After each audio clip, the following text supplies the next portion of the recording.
Hi friends, ഇന്ന് ഞാൻ നിങ്ങളായിട്ട് ഷെയർ ചെയ്യുന്നത് ഒരു ബീഫ് കറിയുടെ റെസിപ്പിയാണ്. ഇത് നമ്മൾ തേങ്ങയൊന്നും അരക്കാതെ തന്നെ വളരെ കുറഞ്ഞ ബീഫ് കൊണ്ട് നല്ല കുറുകിയ കറി ഇങ്ങനെ ഉണ്ടാക്കുക എന്നുള്ളത് കാണിക്കാൻ വേണ്ടിയിട്ടാണ്. നല്ല ടേസ്റ്റാണ്, അതുപോലെ തന്നെ നല്ല ഈസിയുമാണ്. ഇതെങ്ങനെയെന്ന് കണ്ടു നോക്കിയാലോ. ആദ്യം തന്നെ ഒരു കുക്കർ അടുപ്പത്ത് വെച്ചിട്ട് അതിലേക്ക് ആവശ്യത്തിന് ഓയിൽ ഒഴിക്കുന്നുണ്ട്. ഓയിലോ വെളിച്ചെണ്ണയോ നിങ്ങൾക്ക് എടുക്കാം. ഞാനിപ്പോൾ വെളിച്ചെണ്ണയിലാണ് ചെയ്യുന്നത്. അപ്പോൾ ഇതിലേക്ക് എണ്ണ ചൂടാകുന്ന സമയത്ത് കുറച്ച് കറിവേപ്പില ഇട്ട് കൊടുക്കുന്നുണ്ട്. കറിവേപ്പില നമ്മൾ വീണ്ടും ചേർക്കുന്നുണ്ട് കേട്ടോ. അതുകൊണ്ട് തന്നെ നിങ്ങൾക്ക് കൂടുതൽ ചേർക്കണമെന്നുണ്ടെങ്കിൽ കൂടുതലായിട്ട് ചേർക്കാം. ഇനി ഇതിലേക്ക് ഒരു 8 അല്ലി വെളുത്തുള്ളി ഒന്ന് ചതച്ച് ചേർക്കുന്നുണ്ട്. ഇത് നമുക്ക് പേസ്റ്റാക്കി എടുക്കേണ്ട ആവശ്യമൊന്നുമില്ല. കത്തിയുടെ ബാക്ക് വെച്ചിട്ടൊന്ന് ചതച്ചെടുത്താൽ മതി. അതുപോലെ തന്നെ ഒരു ചെറിയ കഷ്ണം ഇഞ്ചിയും കൂടെ ചേർക്കുന്നുണ്ട്. ഞാനിപ്പോൾ പറയുന്നതൊക്കെ ഒരു 200 ഗ്രാം ബീഫിലേക്കുള്ള അളവുകളാണ് കേട്ടോ. അപ്പോൾ നിങ്ങൾ ബീഫിൻ്റെ അളവ് കൂട്ടി കൊടുക്കുന്ന സമയത്ത് ബാക്കിയുള്ള ചേരുവകളൊക്കെ കൂട്ടി കൊടുക്കുക. ഇനി ഇത് ഒരുപാട് സമയം വഴറ്റേണ്ട ആവശ്യമൊന്നുമില്ല. അതിൻ്റെ ഒരു നല്ലൊരു മണം വരുന്ന സമയത്ത് നമുക്കിതിലേക്ക് ഉള്ളി അരിഞ്ഞത് ചേർത്ത് കൊടുക്കാം.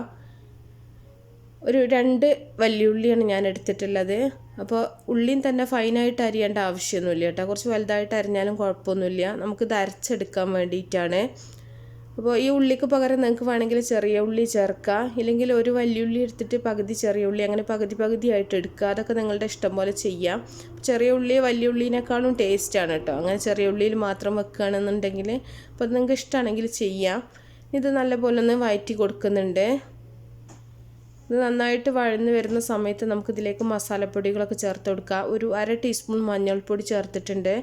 അതുപോലെ 1 ടേബിൾ സ്പൂൺ മുളക് പൊടി ചേർക്കുന്നുണ്ട്. മുളക് പൊടി നാടൻ മുളക് പൊടിയാണ് ഞാൻ ചേർക്കുന്നത്. അതുകൊണ്ട് തന്നെ എരിവ് ഉണ്ടാവും കേട്ടോ, കളർ കുറവാണെങ്കിലും. ഇനി 1.5 ടേബിൾ സ്പൂൺ മല്ലിപ്പൊടിയും കൂടെ ചേർക്കുന്നുണ്ട്. മല്ലി ഒരുപാടായി പോകരുത്, ഇത്രയും മതി. ഇനി ഇത് നമുക്ക് നല്ല ചെറിയ തീയിലിട്ടിട്ട് നന്നായിട്ടൊന്ന് വഴറ്റി കൊടുക്കാം. ഇതിൻ്റെ മസാലകളുടെയൊക്കെ നല്ലൊരു മണം വരുന്ന സമയത്ത് നമുക്കിതിലേക്ക് തക്കാളി ചേർത്ത് കൊടുക്കാം. ഈ ഒരു വഴറ്റി കൊടുക്കുന്ന സമയത്ത് വേണമെന്നുണ്ടെങ്കിൽ നിങ്ങൾക്ക് തേങ്ങ അരച്ച കറിയാണ് വേണ്ടതെന്നുണ്ടെങ്കിൽ കുറച്ച് തേങ്ങയുടെ കഷ്ണങ്ങൾ ഇട്ട് കൊടുത്താൽ മതി. അപ്പോൾ പിന്നെ സെപ്പറേറ്റ് തേങ്ങ വറുത്തെടുക്കേണ്ടതൊന്നും ആവശ്യമില്ല. അപ്പോൾ നമ്മൾ തേങ്ങ ഇല്ലാതെ ചെയ്യായതുകൊണ്ടാണ് തേങ്ങ ചേർക്കാത്തത്. അപ്പോൾ ഒരു തക്കാളി അരിഞ്ഞതും കൂടെ ചേർത്തിട്ടുണ്ട്. വലിയ തക്കാളിയാണെങ്കിൽ 1 തക്കാളി മതി, ചെറിയ തക്കാളിയാണെങ്കിൽ 2 തക്കാളി എടുത്താൽ മതി. ഇനി നല്ല പോലെ ഒന്ന് വഴറ്റി കൊടുക്കുന്നുണ്ട്. അപ്പോൾ തക്കാളി നന്നായിട്ട് തന്നെ വെള്ളം ഇറങ്ങി വന്നിട്ടുണ്ട്. ഇനി ഒരുപാട് സമയം വെക്കേണ്ട ആവശ്യമൊന്നുമില്ല. നമുക്ക് തീ ഓഫ് ചെയ്തിട്ട് തണുത്തതിന് ശേഷം ഒരു മിക്സിയിൽ ജാറിൽ ഒഴിച്ചിട്ട് നല്ല പോലെ ഒന്ന് അരച്ചെടുത്താൽ മതി. അപ്പോൾ ഇതിലേക്ക് ആവശ്യത്തിനുള്ള ഉപ്പും കൂടെ ചേർത്ത് കൊടുക്കുക. ഉപ്പ് നിങ്ങൾ അരച്ചതിന് ശേഷം ചേർക്കുകയാണെങ്കിലും കുഴപ്പമൊന്നുമില്ല. അപ്പോൾ ഉപ്പ് ചേർത്തിട്ടുണ്ട്. ഉപ്പും കൂടെ ചേർത്തിട്ടൊന്ന് നല്ല പോലെ ഒന്ന് വഴറ്റിയിട്ട് നമുക്ക് തീ ഓഫ് ചെയ്യാം. ഇത് നന്നായിട്ടൊന്ന് ചൂടാറിയിട്ട് നമുക്ക് ഇത് നല്ല പോലെ ഒന്ന് അരച്ചെടുക്കണം. അപ്പോൾ ഇത് അരച്ചെടുക്കുന്നതുകൊണ്ടാണ് നമ്മുടെ കറിക്ക് നല്ല ഒരു തിക്നെസ് വരുന്നത് കേട്ടോ. അപ്പോൾ മാറ്റി വെക്കാം. പിന്നെ ആ കുക്കറിലേക്ക് തന്നെയാണ് നമ്മൾ അരച്ചിട്ട് ഒഴിക്കുന്നത്. ഒരുപാട് വെള്ളം ചേർത്തിട്ട് അരക്കേണ്ട ആവശ്യമില്ല. അപ്പോൾ മിക്സിയുടെ ജാറൊന്ന് കഴുകിയിട്ട് അത് ഒഴിച്ചാൽ മതി. ഇതിലേക്ക് ഒരു 1/2 ടീസ്പൂൺ ഉലുവ ചേർക്കുന്നുണ്ട്. അതുപോലെ ഒരു 1/2 ടീസ്പൂൺ ഗരം മസാലയും കൂടെ ചേർക്കുന്നുണ്ട്. ഗരം മസാലയിൽ തന്നെ നമ്മൾ കുരുമുളകും കൂടെ ചേർത്ത് പൊടിച്ചതുകൊണ്ട് തന്നെ കുരുമുളക് സെപ്പറേറ്റ് ആയിട്ട് ചേർക്കണില്ല. അപ്പോൾ മസാലയൊക്കെ ചേർത്തിട്ട് നല്ല പോലെ ഒന്ന് ഇളക്കി മിക്സ് ചെയ്ത് കൊടുക്കുക. നിങ്ങൾക്ക് കുറച്ചും കൂടി ലൂസായിട്ടാണ് കറി വേണ്ടതെന്നുണ്ടെങ്കിൽ അതിനനുസരിച്ചിട്ട് നിങ്ങൾ വെള്ളം ചേർത്ത് കൊടുത്താൽ മതി. ഞാനിപ്പോൾ നല്ല കട്ടിയായിട്ട് തന്നെയാണ് എടുക്കുന്നത് കേട്ടോ, അതുകൊണ്ട് ഇത്രയും വെള്ളം ചേർക്കുന്നുള്ളൂ. ഇനി ഇതിലേക്ക് നമ്മൾ കഴുകി വെച്ചിട്ടുള്ള ബീഫാണ് ചേർക്കുന്നത്. ഞാൻ പറഞ്ഞല്ലോ 200 ഗ്രാം ബീഫ്, വളരെ കുറച്ച് ബീഫാണ് എടുത്തിട്ടുള്ളത്. അപ്പോൾ കഴുകി വെച്ചിട്ടുള്ള ബീഫ് ഇതിലേക്ക് ഇട്ട് കൊടുത്തിട്ടുണ്ട്. നമ്മൾ ഒന്നും കൂടെ നന്നായിട്ടൊന്ന് ഇളക്കി മിക്സ് ചെയ്യുക. ഈ ഒരു സമയത്ത് നമ്മൾ നേരത്തെ ചേർത്തിട്ടുള്ള ഉപ്പുണ്ടോ എന്നൊക്കെ കറക്റ്റാണോ എന്നൊക്കെ നോക്കുക കേട്ടോ. ഇല്ലെങ്കിൽ നമുക്ക് വീണ്ടും ആവശ്യത്തിനുള്ളത് ചേർത്ത് കൊടുക്കുക.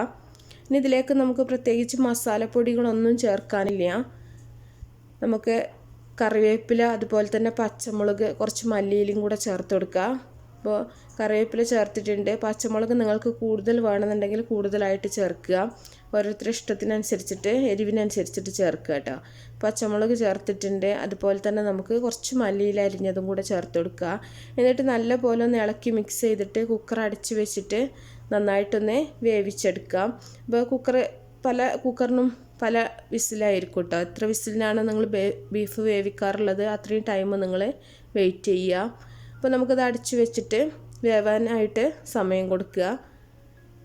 അപ്പോൾ ഈ ഒരു കറിക്ക് തന്നെ നിങ്ങൾക്ക് വേണമെന്നുണ്ടെങ്കിൽ തേങ്ങാപ്പാൽ ഒഴിച്ചിട്ട് കുറച്ചും കൂടെ നല്ല ടേസ്റ്റ് ആക്കാൻ വേണ്ടിയിട്ട് അങ്ങനെ നിങ്ങൾക്ക് ചെയ്യാം. ഇല്ലെങ്കിൽ തേങ്ങ വറുത്തിട്ട് അരക്കുക, ഇല്ലെങ്കിൽ പച്ചത്തേങ്ങ അരച്ചാലും നല്ല ടേസ്റ്റ് തന്നെയാണ്.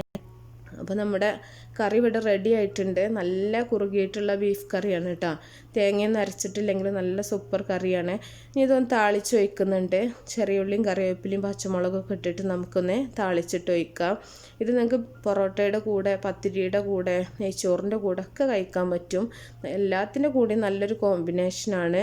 അപ്പോൾ എല്ലാവരും ബീഫിൽ കിട്ടുന്ന സമയത്ത് ഇതുപോലെ ചെയ്ത് നോക്കുക. കുറച്ച് ബീഫാണെങ്കിലും നമുക്ക് നല്ല കട്ടിയായിട്ടുള്ള നല്ല കറി തന്നെ കിട്ടും.